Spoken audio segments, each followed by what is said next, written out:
I caught my wife going to a couple's dinner with her boss, so I showed up unexpectedly, and when she saw me, she turned pale, as if she knew the truth was coming before the excuse.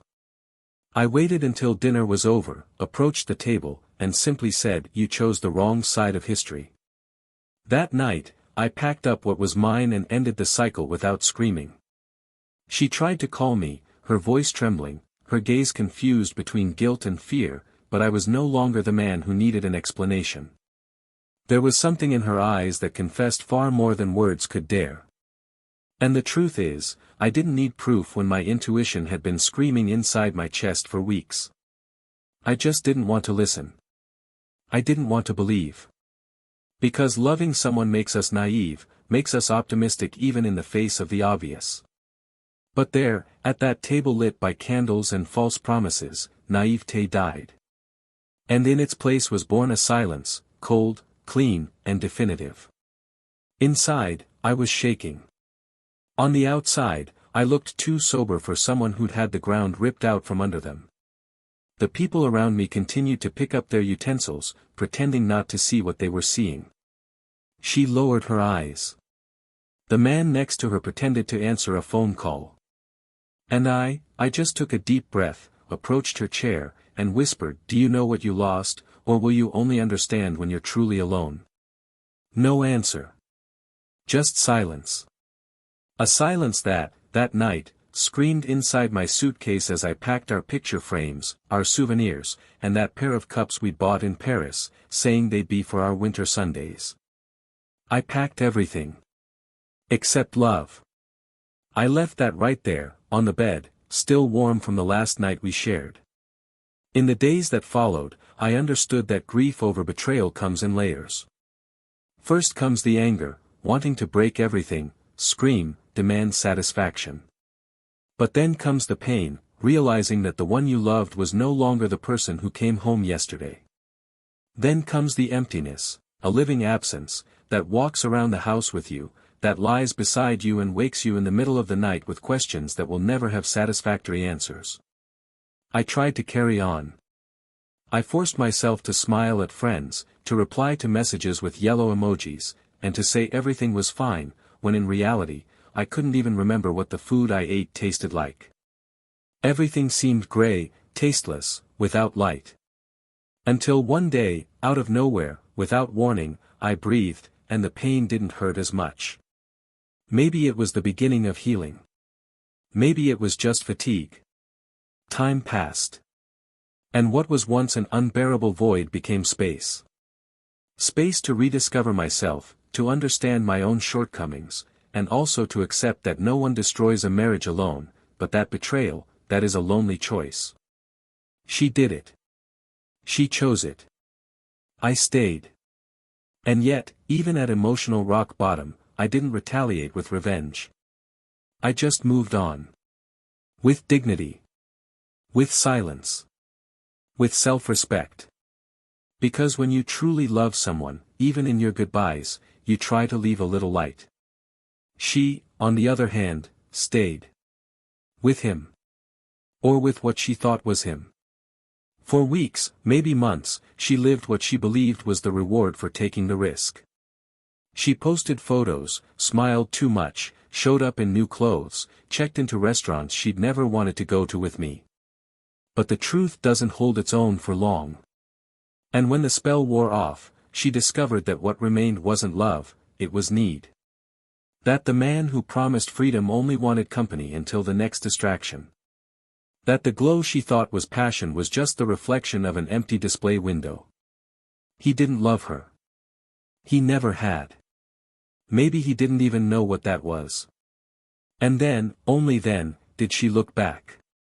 But it was too late. He returned.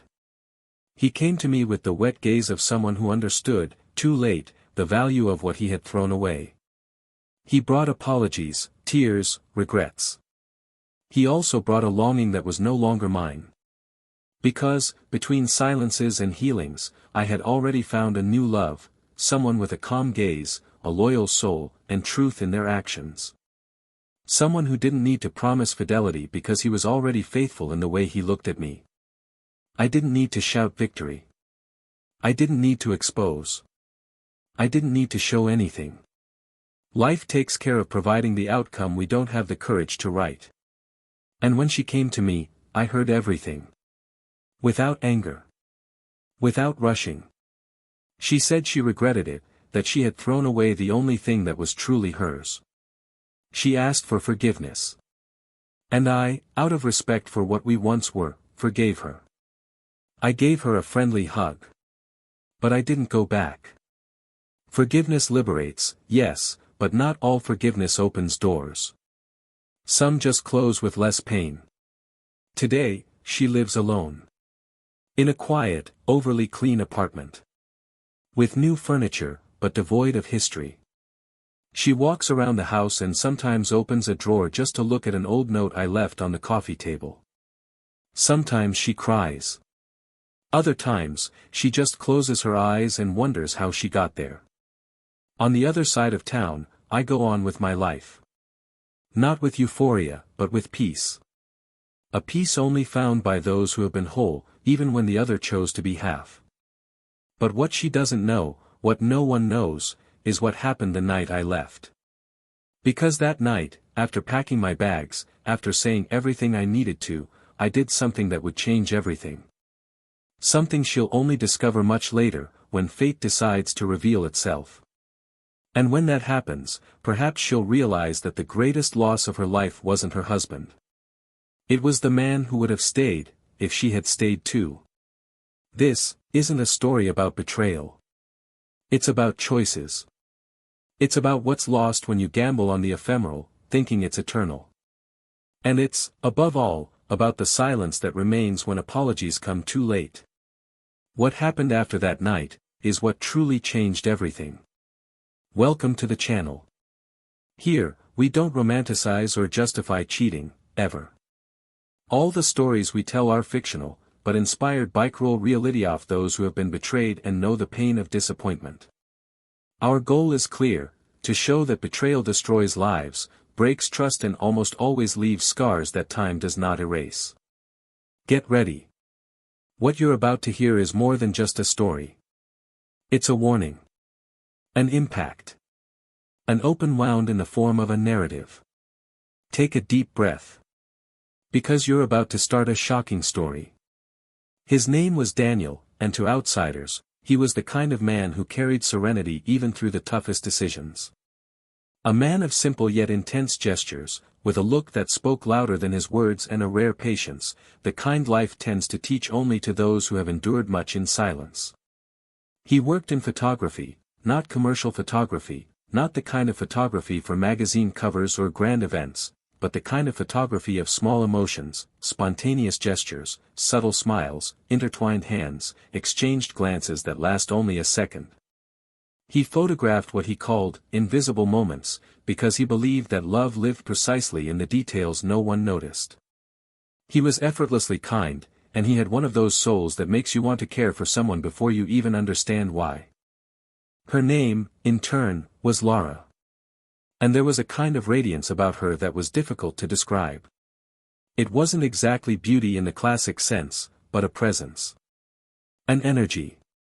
He had a mesmerizing way of speaking, a sharp wit, and a confidence that sometimes bordered on the dangerous.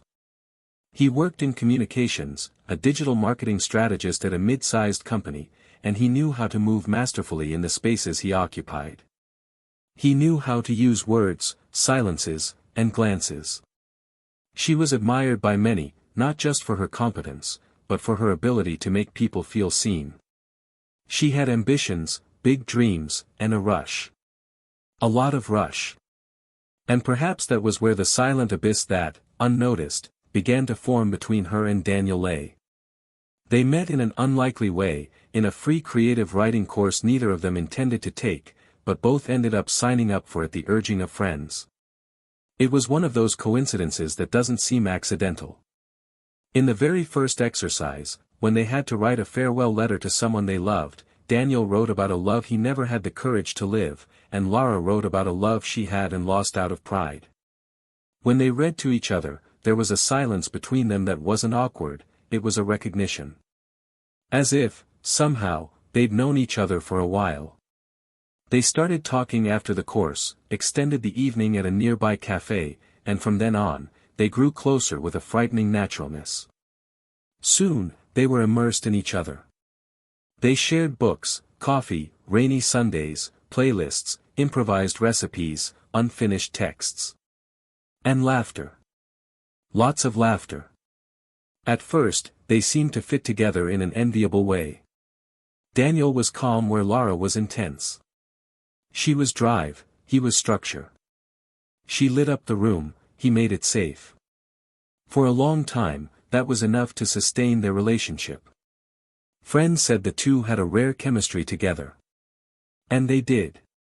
But over time, what was complementary began to become a contrast. She wanted more movement, more recognition, more experiences. He wanted depth, more time, more roots, more silence. It wasn't a lack of love, it was misalignment. But no one knew yet. They lived in a small but cozy apartment on the 8th floor of a low-key building.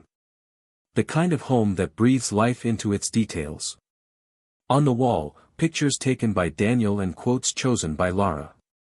An old sofa that had been the scene of many lazy nights and serious conversations. A kitchen with worn pots and pans, but full of memories. A corner with piles of books, forgotten wine glasses, and notes stuck to the fridge with messages like, "Today you choose the soundtrack," or "I'll be back with bread and poetry." They were small gestures, small habits, but they revealed an intimacy built with patience. With presence. On weekends, he liked to go to the park early, walk with his camera in hand, and observe strangers as if collecting stories that would never be told.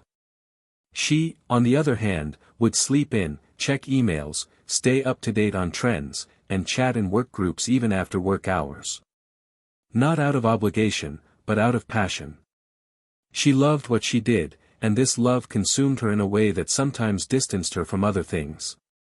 Daniel didn't demand anything. He observed. Silently. Carefully. But inside him, something was beginning to weigh heavy. The space that had once been theirs alone now felt too full. Occupied by absences that couldn't be named, but could be felt. Lara was grateful. She knew what she had. She knew who she had. But sometimes, even knowing, she forgot. Not out of malice, but because life demanded so much of her that time to truly look seemed scarce. And Daniel was the kind of man who didn't beg for attention. He simply moved away slowly, as if respecting even his own abandonment. Some nights, while she typed frantically on her laptop, he simply watched her. He thought about saying something, but remained silent. Other times, she would flop down on the couch and pour out her work problems, and he would listen with the same patience as always, offering tea, a hug, and silence. They still loved each other.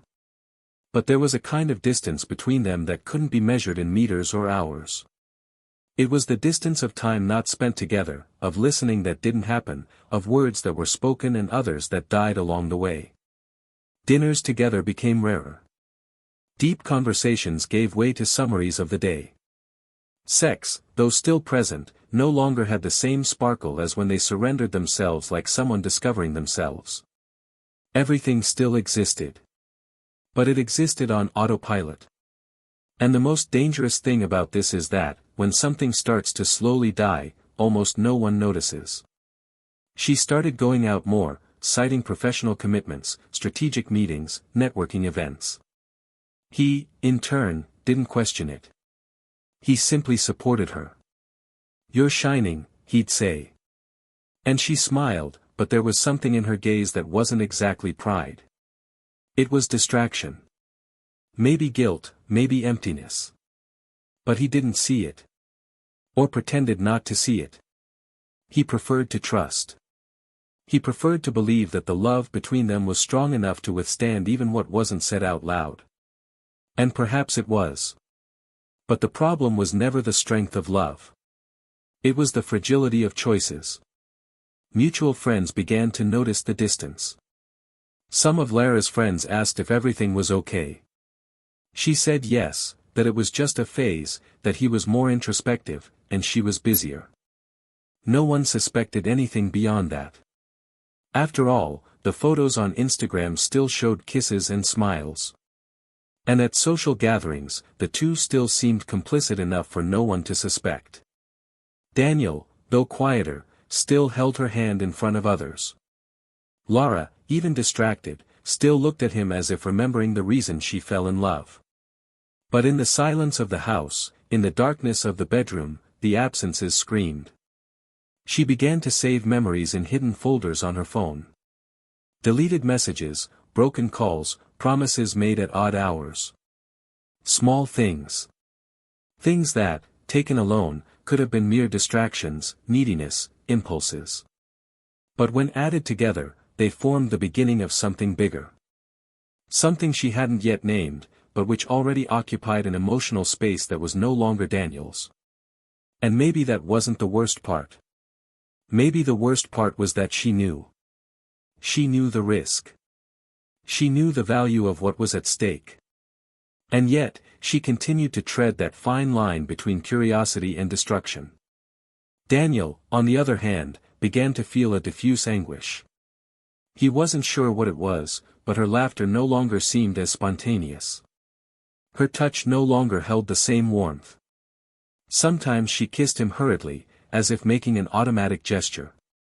Other times, she avoided contact, claiming tiredness. And he respected this. He always respected it. But he began to record it in his photographs, as if capturing the pain of others was a way to silence his own. His portraits became sadder, more intense. The smiles he photographed seemed fake. Or perhaps they were mirrors of his own. They still slept in the same bed. But dreams were no longer shared. The intimacy that once connected them now seemed habitual. There was still love. But it was a stifled, tired love, struggling to survive amidst emails, meetings, cancelled dinners, and half-hearted kisses. And no one dared say aloud what the silence already screamed. And it was in this scenario, between a denied absence and a love still breathing through life support, that everything began to crumble. Slowly. Silently. Like an invisible crack that, little by little, turns the entire house into ruins. And no one saw it. No one, except time. And time, as always, takes its toll. The following weeks brought a strange stillness, as if the couple's routine were merely a sequence of commitments fulfilled out of obligation rather than desire. The days dawned with the same coffee, the same good morning, and the same light kiss, too quick to be felt, too polite to be intimate. Daniel was beginning to perceive the signs more clearly, though he still interpreted them with hope. Lara continued her fast-paced professional life, involved in larger projects, impactful campaigns, and constant meetings. Her cell phone, once merely a work tool, now felt like an extension of her body. It was always with her, face down on the desks, with silent notifications and unlocked by biometrics. Daniel wasn't the type to spy. He believed in trust as a foundation, until that foundation began to crumble on its own. One night, while she was showering, the device vibrated insistently on the kitchen counter. He hesitated for several seconds, but didn't touch it. The vibration stopped. Then it started again. And stopped again. It was as if the sound echoed within him, like a truth calling, even without words. When she returned, he observed her differently, as if trying to find clues in banal gestures. She smiled, talking about the next day's event and how busy she would be until later. She said she was leaving work straight away to have dinner with clients and might be back late. He simply nodded. His heart tightened, his thoughts clouded, but his lips remained silent. It wasn't the first time she'd said this. But that night, something in her voice seemed more rehearsed than sincere. The next morning, Daniel woke up early and went out to photograph. But his mind wasn't present in any of the images. Each click of the camera was mechanical, soulless. He remembered the look in her eyes as she left, the rush of her steps, the perfume more intense than usual, the new dress he'd never seen before, and the makeup more carefully applied than was necessary for a professional evening. There was something building, invisible but dense. Something growing between them like a wall made of accumulated silences. Mid-afternoon, he received a message from her saying dinner had been moved up and that she would be sleeping at a friend's house, as the event venue was closer. He responded with a simple, "Okay." He didn't ask which friend. He didn't ask for photos. He didn't call. But in that very moment, he felt something inside him shatter with a silent, definitive force. He spent the night awake, camera by his side, staring blankly at the ceiling, his mind in disarray. For the first time, the love I felt began to ache like something sick. He felt invisible, disposable, as if he'd gone from being a protagonist to a supporting character in her life. When the sun rose, Lara still hadn't returned. She arrived after noon, wearing sunglasses, a soft voice, and memorized excuses. She said she was exhausted, that the night had been long, that she needed to rest. He simply looked at her, nodded, and said he was going out to lunch. That afternoon, he didn't eat. He wandered through random streets of the city, as if searching on corners for an answer he already had but refused to accept. The days that followed were worse. Her absences became more frequent, and their encounters became more rare. When they were together, it was as if they inhabited different dimensions. She lived in a world of speed, screens, and fleeting promises. He, in a time of memories, touch, and depth. The abyss grew, and she seemed not to notice, or pretended not to. Until, one Saturday night, Daniel was invited by a couple of friends to dinner at a more private restaurant, known for hosting networking events and business meetings. He almost declined, but something inside him made him accept. He told Lara he would go out, and she replied with cutting coldness, "Enjoy it." He didn't answer. He just left. Upon arriving at the restaurant, his heart raced as he saw, through the window, Lara entering with another man. It wasn't a customer. It wasn't a colleague. It was someone holding his waist with the intimacy of someone who already knew the way. Daniel felt his blood run cold, but he didn't move. He watched. They were led to a reserved table. Smiles, subtle touches, glances. His hand on hers. She tossed her hair to the side with that vain gesture he knew so well. And in that moment, Daniel understood there was nothing left to rescue. She wasn't losing herself. She had already surrendered. He remained on the sidewalk for a few minutes. He wanted to leave. He wanted to pretend he hadn't seen her. But something inside him, perhaps a remnant of wounded dignity, made him walk through the door. He entered with firm steps. There was no more pain there. Only a certainty. He walked to their table. She saw him. And the second their eyes met, the world seemed to stop. Her smile faded. Her face drained of color. Her eyes filled with a silent panic, like someone who sees the truth arrive before the excuse. He didn't look at the man beside her. Only at her. And he said, his voice low and firm, "You chose the wrong side of history." She tried to say something, but he had already turned his back. That night, Daniel returned home to a silence even thicker than the one he'd brought with him these past few months. He grabbed a suitcase and began sorting through his things. Photos, clothes, books. Each item held a memory, a fragment of a past that no longer made sense. As he packed up what remained of their life together, he realized that, as painful as it was, there was something liberating about it. It was as if he could finally see clearly what he'd been denying for so long. She returned a few hours later. She found the house half empty, the scent of his perfume still in the air, and a note on the living room table. A simple folded piece of paper with a short sentence, "Loyalty can't be begged." She screamed his name through the house, walked from room to room, trying to find some sign, but all she found was emptiness. She sat on the sofa and remained there, hugging her own legs, her eyes wide open and her heart racing with a despair she couldn't yet name. Only then, as an afterthought, did the tears begin to well up. The next day arrived without answers.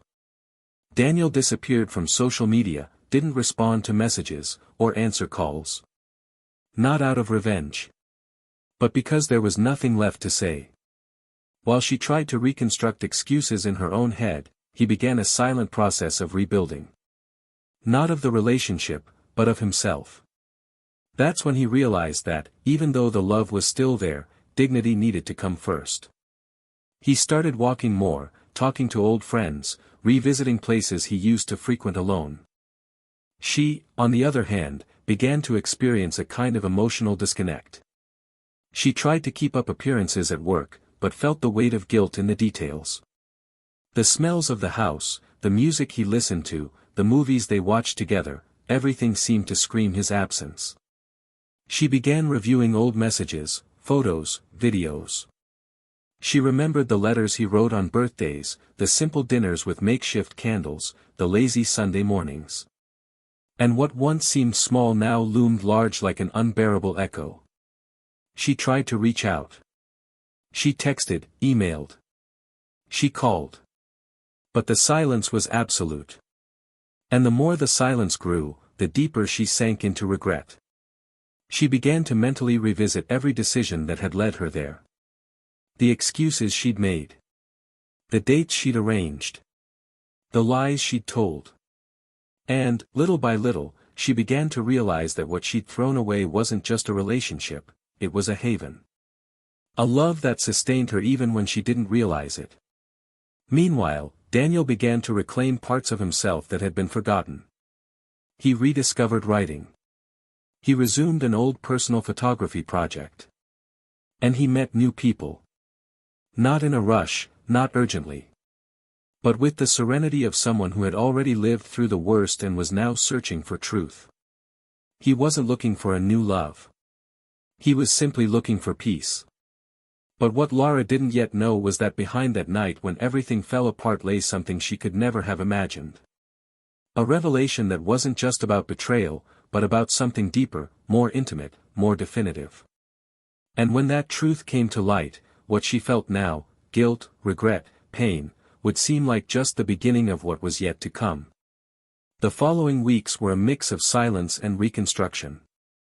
Lara, immersed in an automated routine, tried to carry on as if it were possible to put her heart on airplane mode. She went to work, smiled when she needed to, answered emails, avoided the most intimate questions, and, at the end of the day, returned to an apartment that now seemed too big.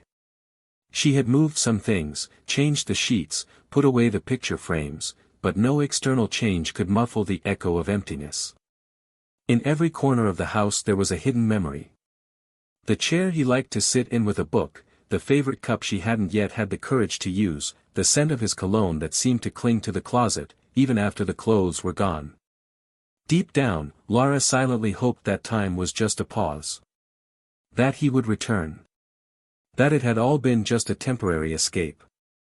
But the days passed, and time, instead of healing, seemed to deepen the distance. Daniel, for his part, harbored no hatred. What he harbored was something harder to translate, a mixture of maturity and emotional exhaustion. He didn't want to relive the pain, nor seek revenge. He simply wanted peace. He knew that some mistakes cannot be mended. But that didn't stop him from feeling. Love, when true, doesn't fade with a betrayal. It bleeds slowly, until it dries. And even after that, it leaves scars that hurt when touched. Still, Daniel continued steadfastly. One step at a time. Connecting with new people, rekindling old friendships, and allowing himself, for the first time in a long time, to think of himself before anything else. It was on a cold afternoon, near the end of a literal, internal winter, that Lara appeared. She knocked on the door unexpectedly, her face clean, makeup free, as if she were shedding her armor to ask for forgiveness with bare skin. Daniel hesitated before opening the door, but he did. There was nothing more to fear. She entered with small, almost embarrassed steps, and stood before him, as if before a court. Her eyes searched his, but he kept his gaze calm and distant, as if watching a story that has already ended. She began by saying she knew she had no right to be there, but she needed to speak. She said that, in the first few days after the separation, she tried to carry on, feign normalcy, believing it was all just a passing consequence. That the other man she'd gotten involved with wasn't exactly a mistake, but an escape from herself. That she wasn't seeking betrayal, she was seeking novelty. And that only after losing Daniel did she understand that what they had wasn't routine, it was root. That she had confused stability with boredom. Loyalty with predictability. And, deep down, what she wanted was to be seen, not by other eyes, but by her own. Daniel listened attentively. Her voice wavered between firmness and suppressed tears. She said she didn't expect reconciliation, but she needed to apologize. Not for what she'd done to him, but for what she'd done to herself. And when she finished, he simply took a deep breath, walked to the kitchen, poured 2 glasses of water, and returned with the same calm. He said he forgave her. Not with relief, nor with anger. He simply forgave her. Because holding a grudge would prolong a pain he no longer wanted to carry. And in that moment, Lara felt the weight of what she had lost not as guilt, but as a definitive absence. It was no longer an attempt at winning her back. It was mourning. But before saying goodbye, Daniel said he needed to show her something. He asked her to wait. He went into the room, returned with a simple wooden box, and handed it to her. "This is yours," he said. Lara, confused, opened the box and found dozens of letters he had written but never delivered. They were dated to specific moments in their relationship, birthdays, trips, arguments, reconciliations. Each letter represented a part of Daniel she had never known. Words he had written when he already felt something was being lost but couldn't say out loud. Lara leafed through them one by one, her hands trembling, her eyes welling, until, at the bottom of the box, she found a different envelope. Red, sealed. Daniel pointed to it and said that was the last one. And that it was written the night he left. She opened it carefully. The text began with a sentence that stopped her in her tracks: "You never betrayed me alone." It was a hard read. There was the acknowledgement that they had both lost each other. That their silence contributed to the other's absence. But at the end of the letter, he said something she wasn't prepared to read. He said that, before leaving home, Daniel had left something hidden, something she would only find if she were ever truly ready to face what she'd lost. He had intentionally left a flash drive behind the picture frame above her bed. And inside was everything she needed to know. Lara returned home distraught. Her heart was racing, her breath shallow, her hands trembling. She ran to her bedroom, removed the painting from the wall, and found it exactly where he'd described. She hurriedly inserted it into her laptop, like someone searching for something that might explode at any moment. On the device, there was only a folder labeled, "For When You Understand." Inside the folder were hundreds of photos. But they weren't ordinary photos. They were images of her. Of Lara. Taken over the years. Some in intimate moments, others in banal scenes of everyday life. In all of them, there was a passionate gaze behind the lens. Each image was accompanied by a caption, written in simple, direct words, as if he were telling the story of a love she hadn't seen. She's sleeping at 6 a.m., even more beautiful when she forgets to pretend to be strong. She laughing at a silly movie, my soul's favorite sound. She's silent on the couch, something bothers her, but she pretends well. She looking at me, unaware she's being watched, I still believe she loved me. With each new photo, Lara felt her legs weaken. She was there, naked, exposed in her humanity, photographed with a devotion she had never understood in life. But the secret, the real secret, wasn't just the unconditional love he'd recorded. It was what came next. At the end of the folder was a video. A single video, just over 5 minutes long. She hesitated before pressing play, but then clicked. The image shook a little, seemingly hastily recorded, with the phone propped up somewhere. Daniel was on the screen. His eyes red, his voice low. He said he'd discovered the betrayal before that night. That he'd learned weeks earlier, by chance, after seeing messages exchanged between her and the other man while she slept. That he could have confronted her, fought, made a scene. But he preferred silence. Because he wanted to understand how far she would go. Because he needed to be certain he was no longer loved. And that, as painful as it was, he needed to see it with his own eyes. And then he says the sentence that destroyed any hope she had: I was getting ready to propose. I had already chosen the ring.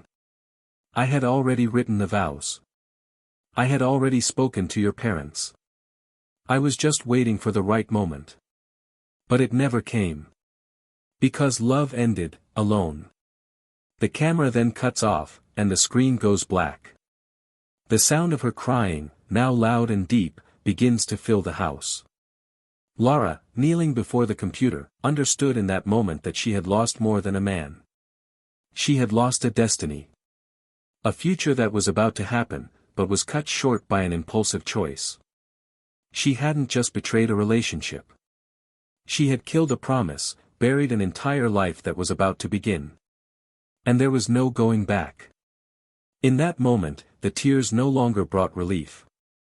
Only condemnation. She knew that no apology, no attempt at reconciliation, no tears would be able to rebuild what had been undone. Because what is lost through truth can be regained. But what is lost through silence and the absence of love cannot be returned.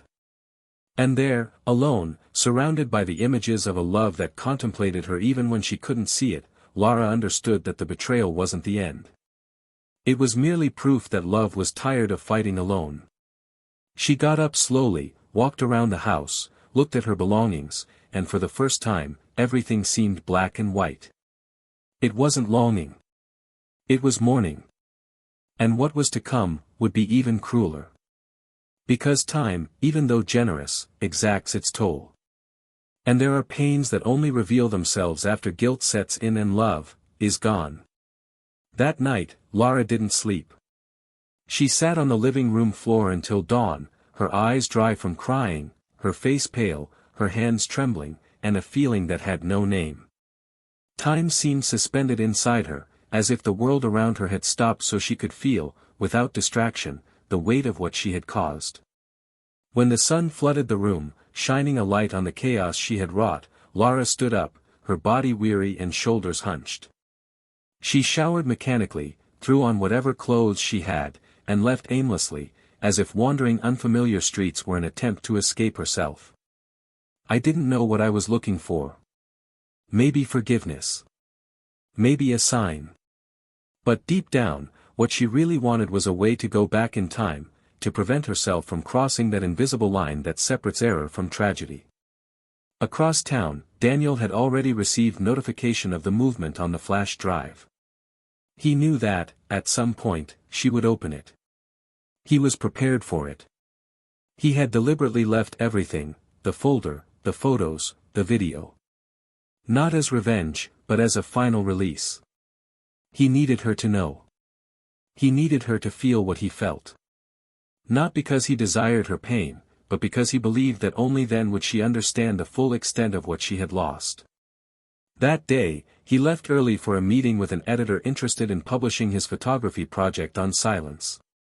He brought images of people in solitary moments, among them some old photos of Lara that he hadn't yet had the courage to delete.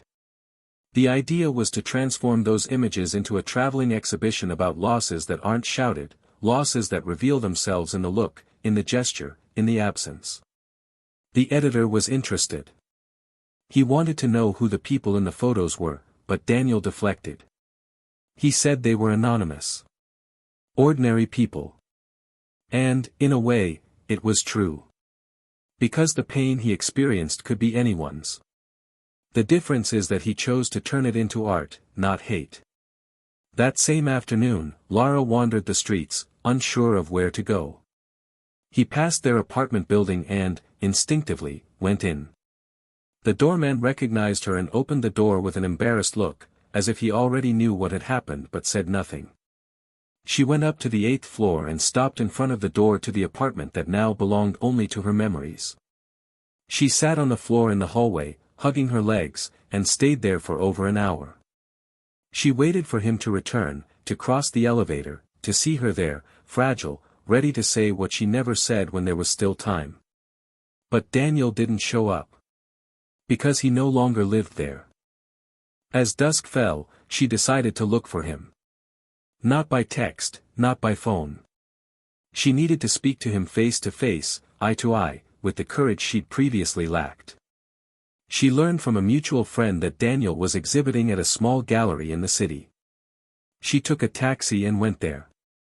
Arriving there, she found the place silent, with few people, and the photos displayed on illuminated panels. She walked slowly among the images, recognizing the faces, the expressions, the looks. And then she stopped in front of a photo of herself. She was sitting on the sofa, her hair loose, a lost look in her eyes, and a cup of tea in her hands. The caption read, "She didn't know it yet, but she was already far from me." Lara felt her stomach churn. Further ahead, another image. Her sleeping face serene.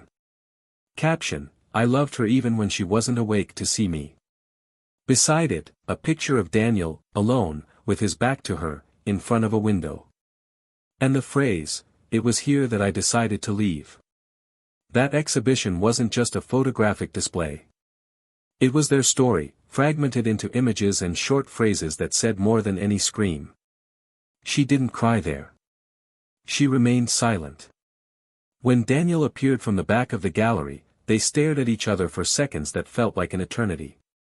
She walked toward him, stopped a few feet away, and said in a firm but choked voice, "I saw everything. The letters. The photos. The video. I didn't know. I swear I didn't know." Daniel took a deep breath, lowered his eyes for a moment, and replied calmly, "You didn't want to know. And that's the difference." She tried to explain, but he gently raised his hand, signaling silence. "You don't need to justify yourself. It's not about that anymore. I didn't hate you, Lara. But at some point, I had to choose between continuing to wait for you or choosing myself. And I chose myself." She nodded, swallowing back the tears that insisted on falling. She said she understood. That she didn't expect to be taken back, but she needed to hear from him that, somewhere in the past, it was all real. Daniel replied, "It was. It was very real. But that doesn't mean it's over." And then, as if offering a farewell, he hugged her. It was a long, painful hug, full of unspoken words. She held him tightly, as if trying to imprint a final touch on her skin, and then slowly pulled away, her eyes red, her chest heaving. She walked to the gallery exit, paused for a moment, and looked back. Daniel had already turned around. He was helping one of the visitors, smiling lightly. And in that moment, Lara understood that the cycle was over. In the days that followed, she began to change. Not for him, but for you. She went to therapy, faced her truths, revisited traumas, and faced mistakes. He didn't try to fill the void with distractions. He simply mourned what he'd destroyed with his own hands. He learned to live with his absence. You learn to look at yourself more honestly. He began writing about it all, not as a way of redeeming himself, but as an attempt to understand. He transformed regret into reflection. Pain into maturity. And, above all, he began to respect love, what he had, what he lost, what he might one day feel for someone else again. But never in the same way. Daniel, for his part, continued building a new life. With more presence, with more awareness. He met a woman at a photography event. It wasn't an instant crush, it was a connection. Someone who arrived not to replace, but to complement. With her, the days began to take on a different color. The house gained new objects, new routines, new silences, now lighter. Daniel relearned to love, without haste, without fear. And, above all, with truth. Months later, on a random afternoon, Lara received a letter. No sender. It was from Daniel. A single sheet, just a few lines. It simply said, "Today, I can remember you without pain. I hope that one day you can remember me without guilt. And there, with the letter in her hands, she smiled. For the first time in a long time, not with sadness, but with gratitude. Because the love that was once theirs, even if not eternal, was real. And that was enough. But life, as always, holds its own endings. And sometimes, they don't come with reunions or reconciliations. They come with maturity. With growth. With peace. Daniel and Lara went their separate ways. Parallel. Distant. But forever marked by a story that, even though it ended, taught more than any happy ending. Because love, when true, never dies. It only learns to exist in silence. The time that followed that silent reunion in the gallery was different for each of them, but equally definitive. There were no promises, no open possibilities. There was an acceptance born not of resignation, but of the mature awareness that certain bonds, however intense, were not meant to last forever. Daniel returned home that night certain that he had closed a cycle not only with her, but with everything that phase represented. He no longer carried pain, no longer held resentment. There was a kind of calm relief, the kind of peace that comes when you have the courage to let go of what no longer fits, even if it cost you part of your soul. He didn't touch the old photos again. Not out of anger, but because he no longer needed to relive anything. Those images had served their purpose as memories, and memories, sometimes, need only be preserved, not nurtured. Lara, on the other hand, began to walk a slower path, full of small stones that demanded attention at every step. After the last letter, she spent days unable to touch anything else of his. She put the flash drive, the photos, and the letters in a box and locked it in the closet, as if she understood that some pains don't need to be revisited every day to be respected. She began writing by hand again, something she hadn't done since adolescence, filling notebooks with reflections, confessions, and fears she'd never dared to face head-on. She questioned her own choices, not with self-punishment, but with clarity. She gradually understood that the betrayal she committed wasn't just physical. It was emotional, silent, and perhaps deeper than any touch. She realized that infidelity begins long before the hidden kiss or the told lie. It begins when you stop being present, when you decide to ignore the other person's pain, when pride speaks louder than affection. The moral dilemma that gnawed at her wasn't about having made a mistake.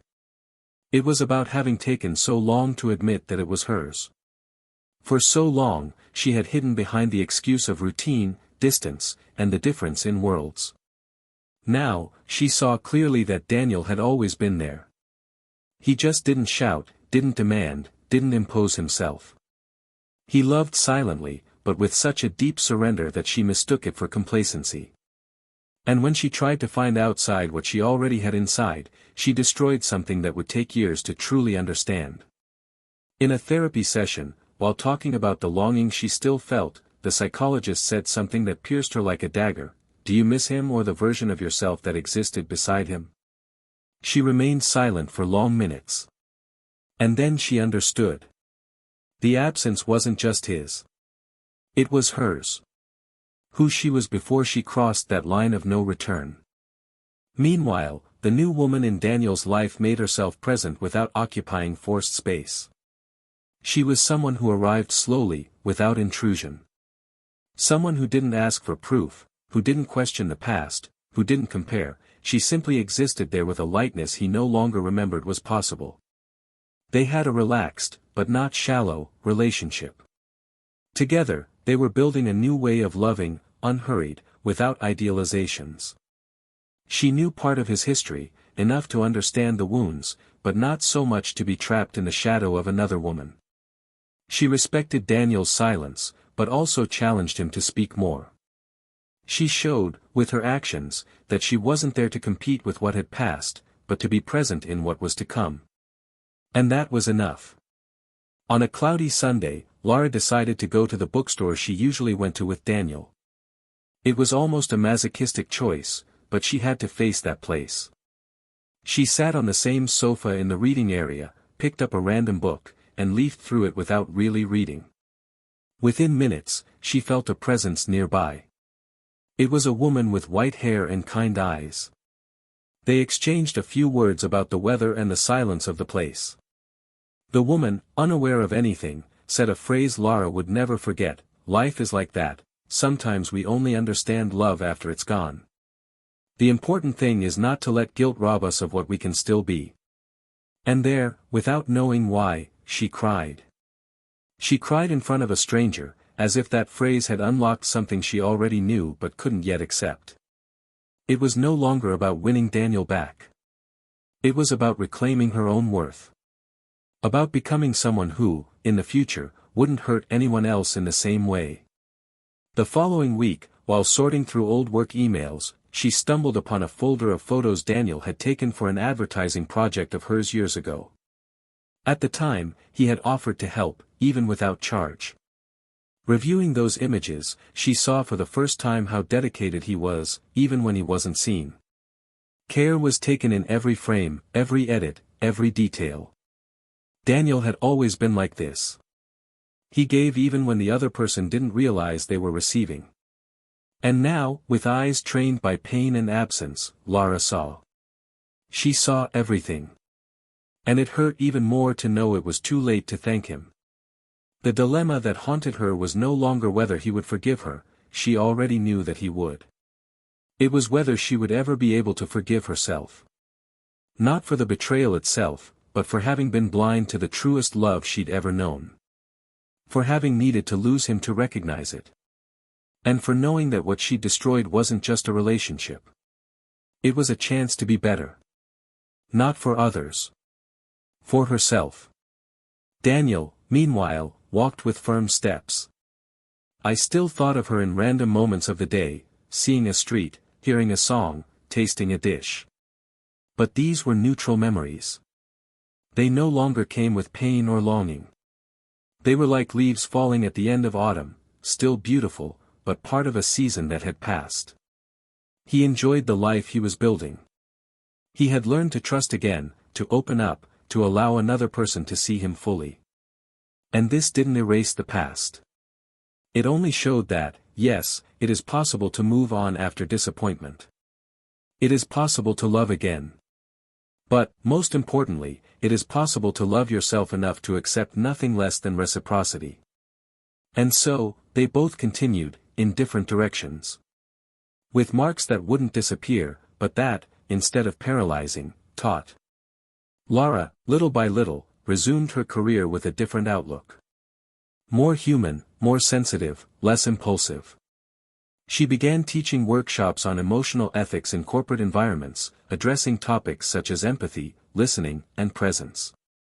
Perhaps it was her way of repairing, even symbolically, the damage she'd caused. Daniel, meanwhile, was preparing a new exhibition, this time, not about silence, but about new beginnings.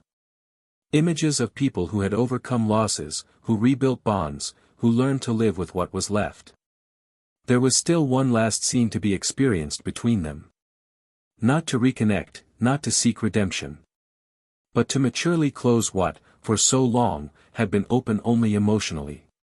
One day, by chance, or by what fate insists on calling coincidence, they met at a photography fair. It was a small event, and neither of them knew the other would be there. When they saw each other, there was no exaggerated surprise. There was just a knowing look. She smiled serenely. He smiled back. They walked to one of the booths, standing side by side before a picture depicting two different trees, their roots touching underground. She commented, almost in a whisper, that the image said it all. He simply said that some connections, even invisible ones, never break. And that was it. No exchange of numbers, no invitations, no hopes. Just a mutual acceptance that they were part of each other. And now they belonged in different places. Leaving the event, Lara walked alone, but with firmer steps than before. She no longer carried the weight of regret and so much pain. She carried responsibility. And that was what made her a new woman. Daniel, in turn, found his companion waiting for him outside, sitting on the steps with a calm smile. He approached, took her hand, and together they walked toward a future that, though uncertain, had something the previous one had lost: balance. Their story didn't have a happy ending in the traditional sense. There was no reconciliation, no second chance. But there was happiness. The happiness of paths that, though separated, were forged consciously. And now, everything was moving toward the most important outcome of all, the one in which each learns to be whole, even far from the one they once loved.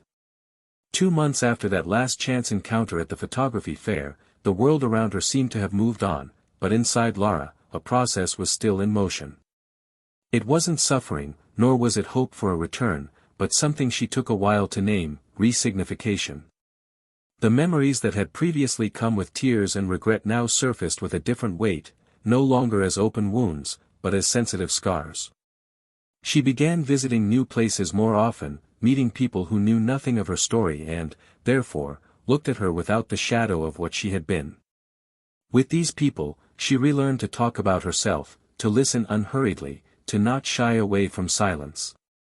Still, from time to time, there would be that involuntary pang in her chest when she came across something that reminded her of Daniel, a song, a newspaper photograph with a similar aesthetic to his, a phrase he would have said differently. They were ownerless memories, which now belonged only to absence. On a particularly introspective night, he decided to visit the sea. Alone. He'd rented a simple cottage on the beach they'd often visited together in the early years, but now he'd chosen a different inn, a different view. She was willing to change the landscape, even if her soul was still reluctant to fully embrace the new. She walked barefoot on the cold sand, breathing in the salt and silence of the deserted shore. She stopped in front of the waves, looked at the horizon, and felt the weight of what she still carried, but this time without wanting to punish herself. It was simply an acknowledgement. She forgave herself, finally. Not because I deserved it, but because I needed it. And in the end, she understood that self-forgiveness isn't a certificate of innocence, but permission to move on. He returned to the cottage that night with wet feet and a lighter soul. Daniel, for his part, also followed. With firm steps, yes, but still attentive to his feelings. He knew that new beginnings require care, and so he maintained a relationship with his new partner built on sincere conversations, small kindnesses, and an awareness he might not have had before. There was no rush, but there was surrender. And little by little, he began to realize that loving again didn't mean erasing the past, but allowing the present space to grow. Together, they took short trips, discovered hidden cafes, and shared comfortable silences. She didn't try to be different from Lara. She didn't try to be better. She just was herself. And that was enough. One day, during a walk among tall trees and clear skies, she held Daniel's hand and, without looking directly, said, "I know you still think about her sometimes. And it doesn't bother me. As long as I continue to be the one by your side now." Daniel stopped, looked deep into her eyes, and replied honestly, "What happened doesn't hold me back. It only taught me not to make mistakes where it hurt." And then, they continued in silence. Together. Meanwhile, Lara increasingly pored over her writing. She transformed the notebook she'd filled into a series of short texts, reflections on choices, love, guilt, and reconstruction. She created a social media profile under a fictitious name and began publishing her thoughts there, without a photo, without a face, without labels. And to her surprise, the texts began to gain readers. People identified with them, shared them, commented with their own stories. She discovered that her pain, however intimate, was not solitary. Others had also loved wrongly, betrayed out of fear, abandoned out of pride. Publishers began approaching her for the book, but she declined at first. She still didn't feel ready to publicly acknowledge what she had experienced. There was something sacred in letting that truth exist simply as loose words in the world, without needing a face to support them. On a clear Sunday, while reviewing her writing in a coffee shop, a young woman approached, cell phone in hand, eyes shining. She asked if she was the author of the profile. Lara hesitated.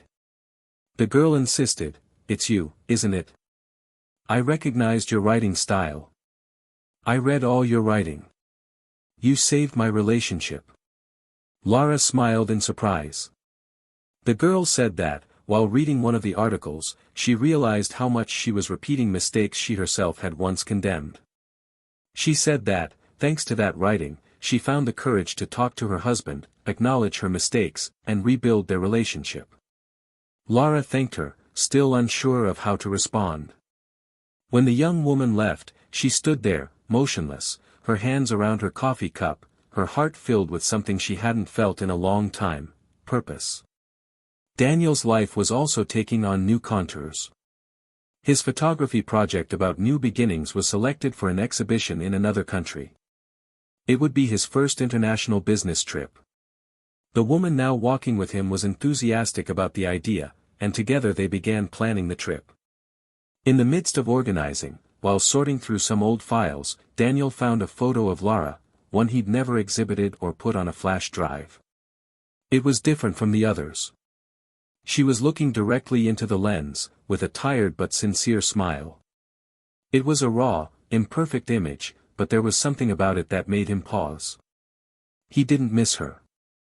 He felt respect. He put the photo in an envelope, wrote on the back, "Part of the story that made me who I am today," and put it in the box where he kept his unexhibited records. It was his way of sealing the past. Of recognizing that even what ends in pain can have been beautiful while it lasted. Amidst this process of mutual maturation, the world moved on. New seasons arrived, people married, others separated, dreams were built, shattered, and rebuilt. And in the midst of all this, Lara received an unexpected invitation to participate in a panel on modern love and forgiveness at a university. At first, she declined. She didn't see herself as someone who could teach anything. But the organizer insisted, saying her writing had deeply touched the students. After days of reflection, she accepted. She took the stage with cold hands and a trembling voice, but as she spoke, she gained confidence. She told her story without naming names, without assigning blame. She spoke of betrayal, regret, loss, and what she learned about herself. At the end, she received a standing ovation. For the first time, she understood that her pain had become service. And that, perhaps, this was true redemption, using mistakes as a bridge, not a prison. Later that week, walking alone through a bookstore, she came across a newly released photography book with Daniel's name on the cover. She leafed through it carefully. Each page offered a new perspective on new beginnings, perspectives that said everything without saying anything. On one of the last pages, a text he had signed read, "All pain offers us two paths, repetition or transformation. I chose the latter." She closed the book, her eyes brimming with tears. There was nothing more to say. But there was much to feel. That same night, he wrote the final column for his profile. He spoke of a love that didn't end, but transformed into self-love. About a loss that taught us more than any victory. And about the beauty of letting go of those who once held us, even if only with love. He concluded with a sentence that summed up everything he had experienced up until that point: some endings aren't sad. They're just necessary. As she posted the text, she turned off her phone, looked out the window, and felt the wind gently touch her face. She didn't know what would come next. But she knew, finally, that she was ready. And when, in the silence of the night, she closed her eyes, she didn't think about Daniel, or about guilt. She thought only of the woman she had become. And she smiled. Time passed slowly. Months became years, and with them, the scars of what had been experienced ceased to be open wounds and became part of each person's inner landscape. Lara and Daniel never saw each other again. After that last event, where their eyes said everything words could no longer say, there were no more messages, no more accidental reunions. Only a silence that didn't hurt, but also didn't forget. A silence that, for both of them, signified respect and maturity. Life continued, but fate, as always, held one final twist, subtle, precise, cruel, and, at the same time, liberating. 2 years after it all ended, Daniel released his second photography book, this time titled Irreplaceable. It was a project that mixed images of ordinary people with anonymous letters sent by followers who told stories of definitive loss, of lovers, of parents, of children, of themselves. On one of the central pages, there was a photo of a woman's back facing the sea, her arms crossed, gazing into the distance. The caption was short, "She was never the same again." And that was her greatest punishment. He didn't mention names or dates, but those who followed his journey, especially her, knew there was a final message. An elegant, melancholic, and true final point. The book became a success, and Daniel became recognized not only for his technical talent, but for the depth with which he transformed silent pain into visual art. Lara learned of the book's release by chance, seeing a post online. The title of the book pierced her like a blade. Not because she still missed him as much as before, but because she understood that, even after everything, a part of her still longed to be remembered by him with more tenderness. And that phrase, hidden beneath a poetic image, struck her with the force of a truth she already knew but didn't want to hear again: she truly was never the same. He had rebuilt himself, yes, but not with the same materials. She was different. Stronger in some ways, more fragile in others. Less confident in her certainties, more aware of the consequences. She continued writing under the same pseudonym, but she no longer wrote about pain, now she wrote about lucidity. She spoke of choices, of reconstruction, of empathy, and many readers continued to believe that this faceless author had experienced something devastating. And they were right. She simply chose not to use it as a shield, but as a mirror. One day, Lara was invited to participate in a radio program about contemporary literature. She accepted without hesitation, and for the first time, revealed her identity as the author behind the profile that was gaining notoriety. The repercussion was enormous. Thousands of messages arrived.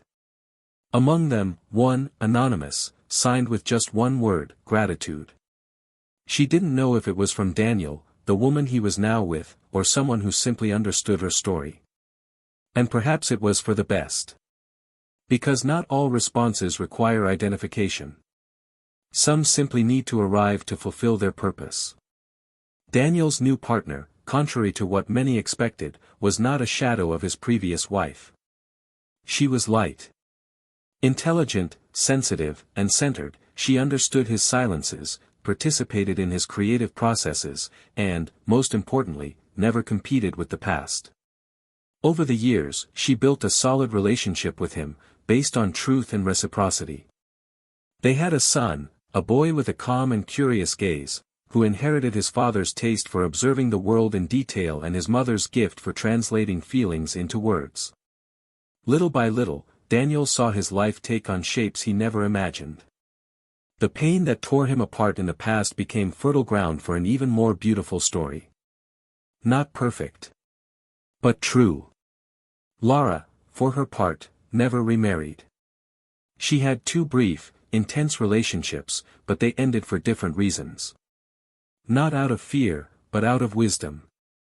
She learned to spot the signs early on, to listen to what the silences said, to recognize the voids before they grew too big. She preferred being alone to something lukewarm. Her greatest commitment became to the truth, her own and that of those she approached. She began giving lectures at schools and companies on emotional responsibility, and many couldn't imagine that this strong, articulate woman had once destroyed the purest love she'd ever known. And that was the point. She no longer hid. She told her story as a form of prevention. So that others wouldn't make the same mistakes.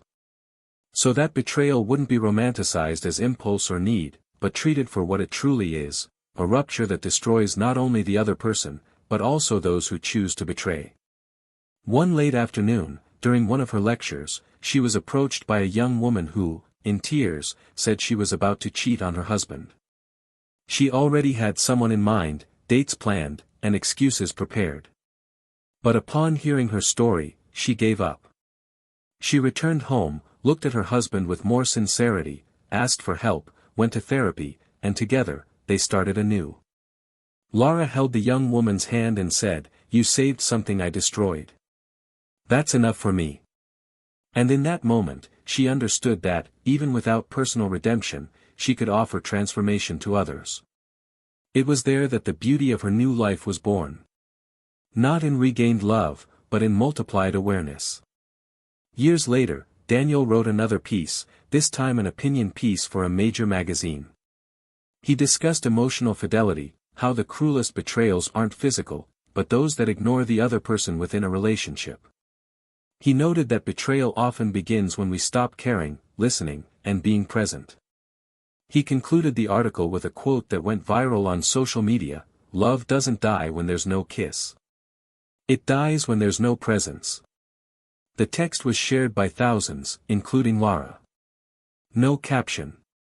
Just the quote, with the link. It was his public acknowledgement that, even on different paths, his voice still had something to teach.